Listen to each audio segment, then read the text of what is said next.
ครับการเรียนภาษาละนานั้นมันก็บ่ใช่ยากหยังนะครับก็เรียนอักขระนะครับกะขะกะขะงะนะครับเรียนไม้นะครับก็คือสระนะครับก็เอาสองอย่างมาผสมกันนะครับตามหลักการของภาษาละนาครับ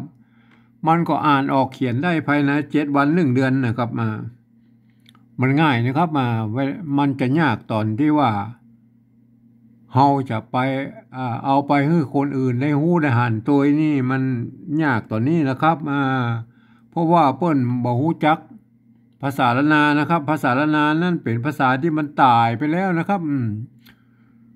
มันบ่ได้ใช้ในทางราชการนะครับมันก็อย่างว่านะครับมันก็มีค้างอยู่ตามวัดตามวาพ่องอย่างพ่องนะครับก็เฮาก็ควรรักษากันไว้นะครับ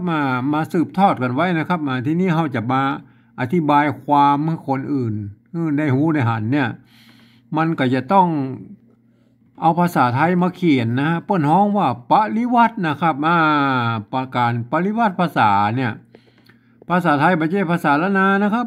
ภาษาไทยก็คือภาษาไทยนะครับเอามาเขียนนะครับ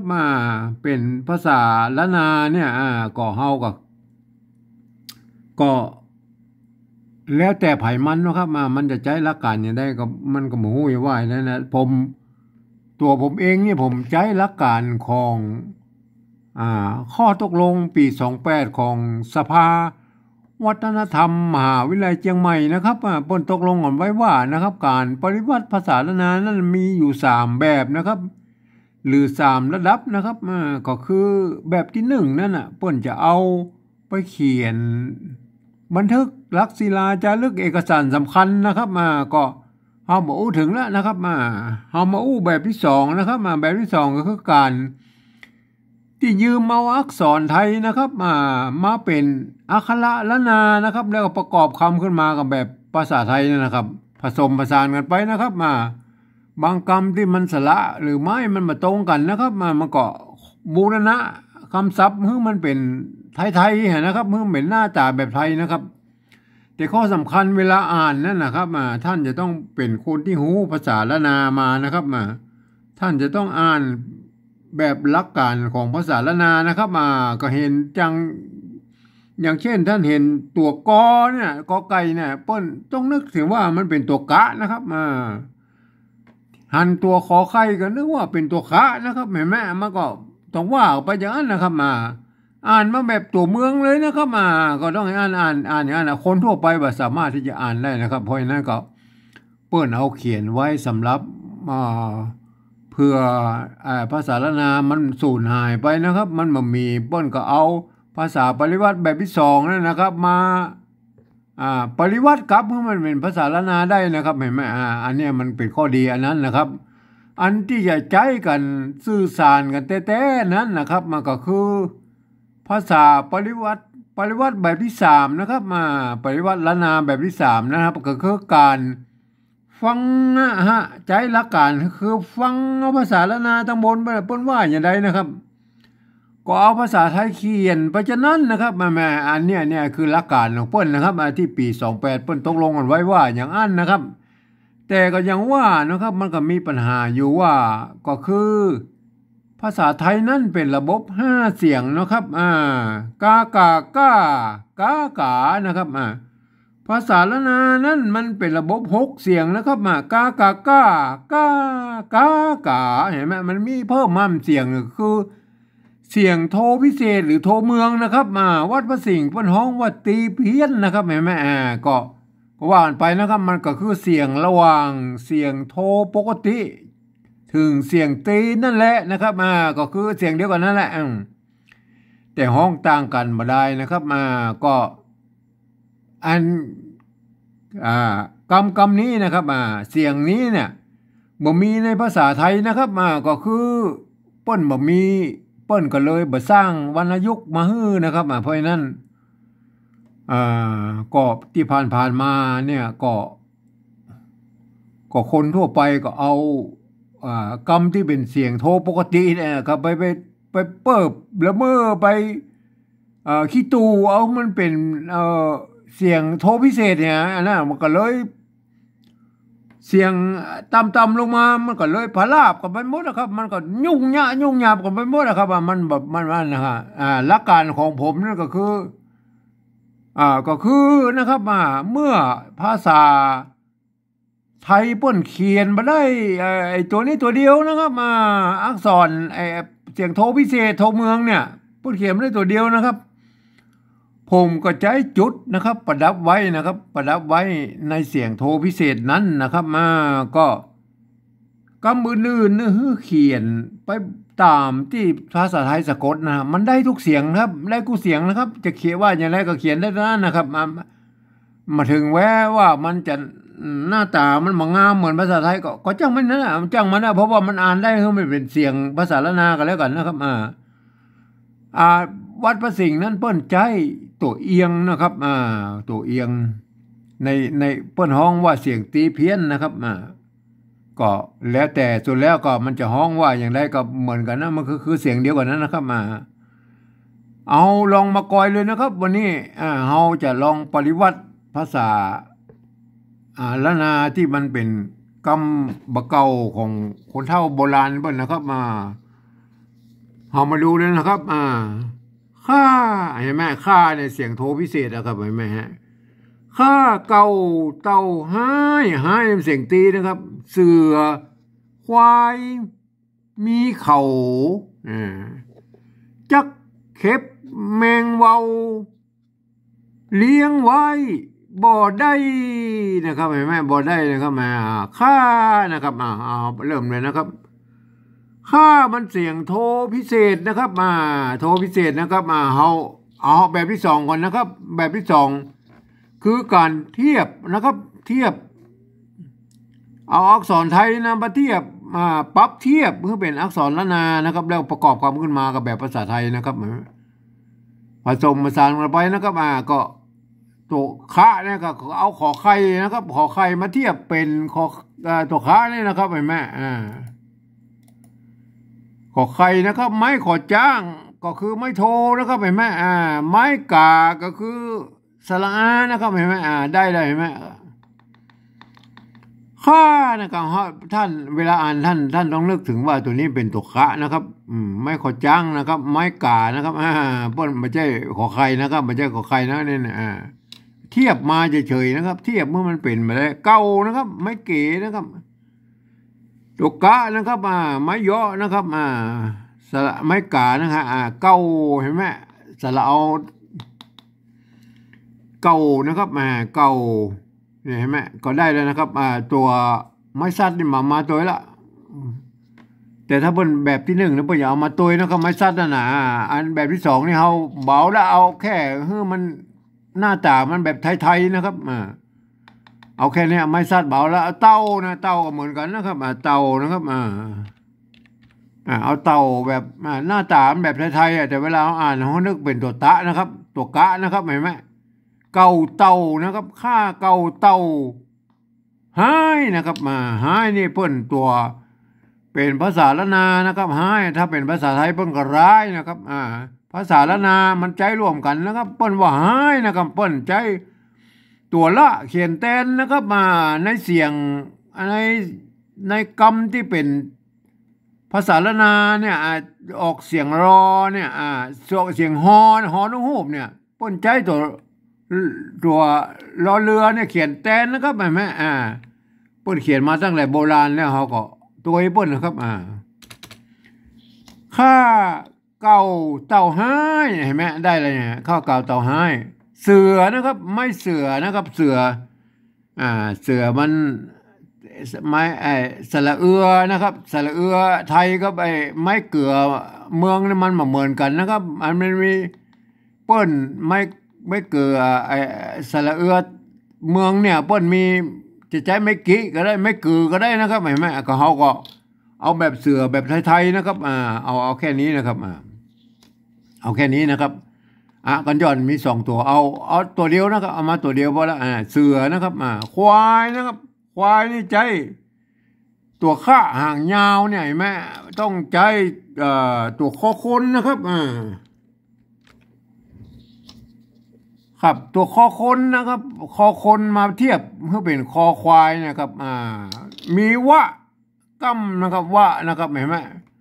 มีวะกั้มกับวอแหวนนะครับแล้วก็มีไม้กานะครับมีตัวหางหญ้าก็คือยอยักษ์นะครับหางหญ้านะครับตัวหญ้าเนี่ยเปิ้นเทียบเป็นยอยักษ์นะครับเอายอยักษ์มาเทียบเป็นนะครับมีนะครับมีก็ตัวมะก็ตัวม้านะครับไม่กี่กับสระอีนะครับมีนะครับเขานะครับไม่เขาสระเอานะครับตัวคะนะก็คือขอไข่นะครับได้เลยเห็นไหมข้าเก่าเต่าห้ายเสือควายมีเขานะครับ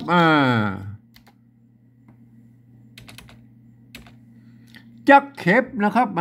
จักเข็บแมงเวานะครับจักนะครับเห็นไหมตัวเสียงตีนะครับป้นใจตัวจ้านะครับเห็นไหมจักนะครับก็ป้นใจยืมตัวชอช้างมาเป็นตัวจ้านะครับเห็นไหมตัวจ้านะครับไม่สัตว์ก็คือไม่พัดนะครับตัวสะกดกอไก่นะครับตัวกะนะครับเห็นไหมกอไก่นะครับจักนะเห็นไหมเขียนเป็นยังไงเขียนเป็นชักเลยนะอ่านเป็นจักนะครับอ่านเป็นจักนะครับจักเข็บแล้วครับไม่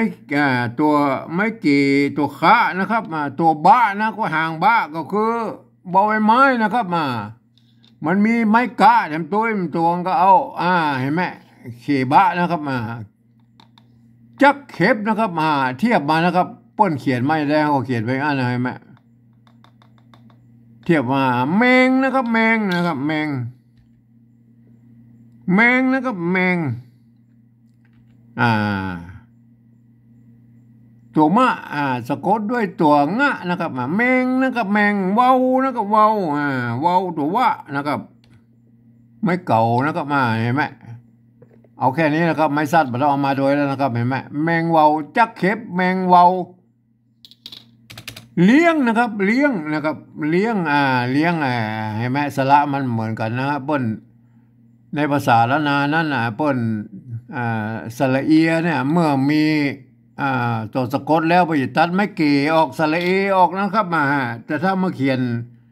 เขาก็เอามาเลี้ยงแบบไทยๆนะครับเลี้ยงนะครับแต่เวลาอ่านแบบเมืองนะครับเลี้ยงนะครับเลี้ยงนะครับเลี้ยงไว้นะครับไว้นี่ก็ตรงตัวแล้วนะครับบ่อนะครับบ่อนี่ความจริงเปิ้นมีกันย้อนนิ่มตวงนะครับบ่อนะครับมาแล้วก็ไม้เยาะนะครับ ถึงจะอ่านว่าบ่อนะพอดีไปเป็นเปิ้นเขียนอย่างอ่านมันจะไปตรงกับคำว่าบ่อน้ำบ่อหินอย่างมูนั่นพ้นก็เลยเอาไปคำพิเศษเหียนะครับเอาตัดกันย้อนออกไว้นะครับจะมีไม้เยาะหรือไม่ก็สุดแล้วแต่นะก็จะใส่บ่ใส่ก็แล้วแต่นะครับก็เวลาเขาเขียนบ่อก็เอาบ่อไทยๆนะครับตัวบ่อใบไม้กับไม้เยาะเนี่ยป้นกับบ่อแล้วนะครับบ่อได้นะครับได้เสียงโทพิเศษนะครับได้นะครับตัวไม้โทนะครับตัวหญ้าหางหญ้านี่มันเอามาโดยละเพราะว่ามันเป็นประกอบไม้นะครับเป็นไม้ไก่หญ้านะครับเป็นประกอบไม้นะหรือมาใส่ไม้หญ้าเนี่ยมันก็คือไม้ไก่นะครับแต่ถ้าใส่ตัวหญ้ามันก็คือไก่หญ้านะครับก็คือไม้ไก่เหมือนกันนะครับมันเป็นตัวส่วนประกอบของไม้ไก่ครับเรามาตัวแล้วนะครับก็เอามาแค่นี้นะเห็นได้แล้วได้แล้วแบบที่สองนะครับข้าเก่าเต่าห้ายเสือควายมีเขาจักเข็บแมงเวาเลี้ยงไว้บ่ได้นะฮะทีนี้เรามาปฏิวัติแบบที่สามรู้นะครับการปฏิวัติแบบที่สามนั้นหลักการก็คือนะครับหลักการก็คือฟังเอาเสียงแล้วนะจังบนโอ้นะครับโอ้มานะครับก็เอาภาษาไทยเขียนไปจะนั้นนะครับสะกดเขียนไปจะนั้นนะครับก็มันจะออกมาอย่างไรก็สุดแล้วแต่นะครับก็เอาไว้ตามนั้นนะครับยกเว้นภาษาที่มันเป็นเสียงโทพิเศษเนี่ยนะครับมันจะเขียนมาได้นะครับผมเองก็จะจุดไว้ไปประดับไว้นะครับเห็นไหมตัวนี้เห็นไหมเอามาตัวแรกเลยนะครับหลักการก็คือเห็นไหม เขาฟังนะครับฟังระบนเสียงภาษานั่นนะค่าเห็นไหมเสียงโทพิเศษนะครับอันแบบที่สองนะครับแบบที่สองเนี่ยอันนี้เปิ้นค่านะครับแม่เปิ้นมองเห็นว่าเป็นตัวคะนะครับไม้ขอจ้างไม้กานะครับอ่านว่าค่านะครับเอา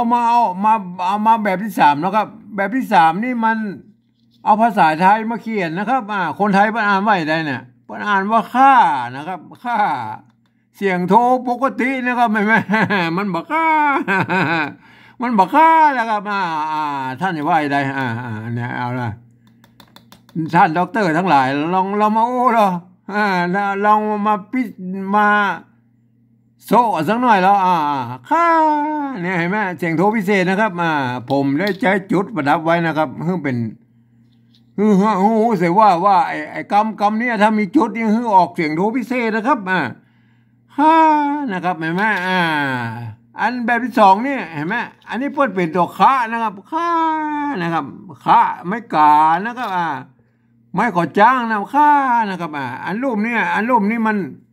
อันรูปนี้ตัวขอไข่นะครับไม่โทนะสระอานะครับอ่านว่าค่านะครับเขาใส่จุดไปอ่านว่าค่านะเขาอ่านว่าค่านะครับมาใส่จุดไปนะค่าเห็นไหมค่าเก่าเก่าได้ยังเสียงเอกแล้วยังเมืองไทยเพื่อว่าเก่านะครับเต่าเต่าเพื่อว่าเต่านะครับเต่าเสียงเอกนะครับหายนะครับเห็นไหมกำนี้หายเขาต้องใจตัวหอน้องหูบนะครับต้องใจตัวหอน้องหูบแล้วนะครับเห็นไหมหายนะครับหายนะครับเห็นไหมเขาต้องใจตัวหอน้องหูบแล้วครับค่าเก่าเต่าหายนะครับเสือควายนะครับควายนี่เพิ่นในภาษาแล้วแบบที่สองแล้วมันใจตัวค่าคอคนนะครับเทียบมานะครับในภาษาไทยเพิ่นควายแล้วเพิ่นเอาคอควายเขียนนะครับเห็นไหมเสือควายนะครับแม่เสือควายมีเขามีเขานี่มันต้องเปลี่ยนแปลงมาแล้วมันเหมือนกันก็ใจได้แล้วครับเสือควายมีเขานะครับจักนะครับตำบลเพิ่นภาษาละนาเพิ่นอ่านว่าจักนะครับเห็นไหมแบบที่สองเนี่ยเพิ่นอ่านตัวนี้มันตัวจ้ะนะครับตัวจ้ะนะครับไม่กักไม่พัดไม่ซัดอยู่ข้างบนเนี่ยเพิ่นอ่านว่าจักนะครับตัวนี้มันอ่านว่าอย่างนะครับคนไทยเพิ่นจะอ่านว่าชักนะครับชัก อ่านว่าชักเสียงตีเหมือนกันนะครับท่านจะต้องเอาจอจานเขียนนะครับคือมันเป็นจักจักนะครับจักนะครับอันนี้มันจักกันยังไงอันนี้มันจักนะครับเห็นไหมจักมันเสียงเอกนะครับเห็นไหมจักก็ใส่เสียงตีบนเนี่ยนะครับจักนะครับเห็นไหมจอจานนี่บนผันในกูเสียงนะครับจอจานเป็นอักษรกลางในภาษาไทยนะครับกจดตบปนะครับเห็นไหมจักใส่เปิ้นเนี่ยจักเข็บนะครับ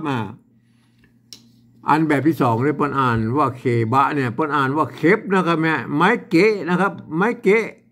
ตัวเคนะครับสะกดได้ตัวบะนะครับก็คือเข็บนะครับเข็บนะครับเป็นเสียงจัตวานะครับตามสำเนียงไตยวนเจียงใหม่นะครับจักเข็บนะครับจักเข็บนะครับตัวนี้มันเข็บยังเปิ้นจะอ่านว่าเคบะนะครับเคบะนะครับเพราะฉะนั้นเขียนเป็นเข็บใส่ไม้จัตวาบ่เนี่ยก็เนี่ยเห็นไหมเข็บลบตัวสระเนี่ยเอาไปเนี่ยเห็นไหมเข็บยังเนี่ยเห็นไหมเข็บเลยเห็นไหมจักเข็บนะฮะจักเข็บแมงเว้านะครับแมงเว้าได้ยังแมงเว้าได้มาเปลี่ยนต้องเลี้ยงมาเปลี่ยนละเลี้ยงเสียงตีก็บ่ต้องไปเปลี่ยนแปลงแล้วเปิ้นเหมือนกันแล้วไว้กับเสียงตีบ่ต้องไปสนใจบ่ละมันต้องเปลี่ยนแปลงบ่เห็นไหมบ่ก็เหมือนกันนะก็เอาบ่ไทยนั่นแหละบ่ได้เสียงโทพิเศษเต็มแล้วนะครับได้เสียงโทพิเศษแล้วตามแบบฉบับของกิ้นสิงเคนะคือผมเนี่ยผมจะใช้จุดไว้ประดับไว้อย่างนี้นะครับในเสียง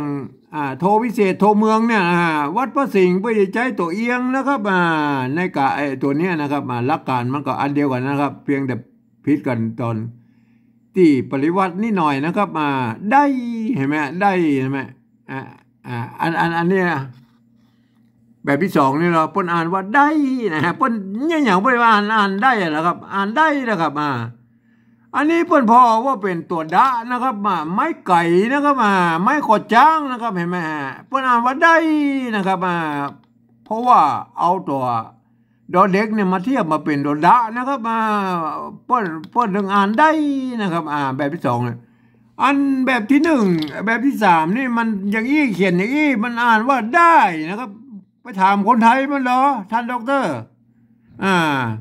ใครเป็นด็อกเตอร์อย่างก็ไปอ่านก็แล้วเนี่ยเปิ้นได้นะครับได้นะครับเสียงโทปกตินะครับเห็นไหมมันบ่ได้นะจะคือมันเป็นเสียงโทพิเศษอย่างนี้ได้ครับก็ใส่จุดลงไปนะครับเห็นไหมตามจะแบบฉบับของผมนะฮะเห็นไหมใส่จุดเข้าไปได้เห็นไหมง่ายกว่าครับท่านดัดแปลงไอ้ตัวไอ้ที่เป็นเสียงโทพิเศษนี่ตัวเดียวนะครับตัวอื่นเขียนไปตามนั้นหมดนะภาษาไทยมันเขียนได้หมดนะเขียนได้กุกรรมนะครับเห็นไหมเราลองมาอ่านดูนะครับภาษาปฏิวัติแบบที่สามนะครับสมมุติว่าเป็นคนไทยนะครับเป็นฝรั่งมังค่านะครับที่เปิ้นเรียนภาษาไทยมานะครับหรือคนจีนก็ได้ไปเรียนภาษาไทยมาอ่านเอาหลักการภาษาไทยอ่านนะครับยกเว้นคำตัวนี้ตัวเดียวที่มีจุดเนี่ยอ่านเป็นเสียงโทพิเศษนะท่านจะได้อ่านออกมาแล้วจะได้สำเนียงไตยวนเจียงใหม่ได้เลยนะครับมันต้องไปผิดเพี้ยนอย่างนะครับเห็นไหมอ่านเลยนะครับข้าเก่าเต้าให้เสือควายมีเขาจักเข็บแมงเวาเลี้ยงไว้บ่ได้เห็นไหมฮะเรามาอ่านแบบที่สองรู้นะครับแบบที่สองนะครับแบบที่สองนี่เปิ้นก็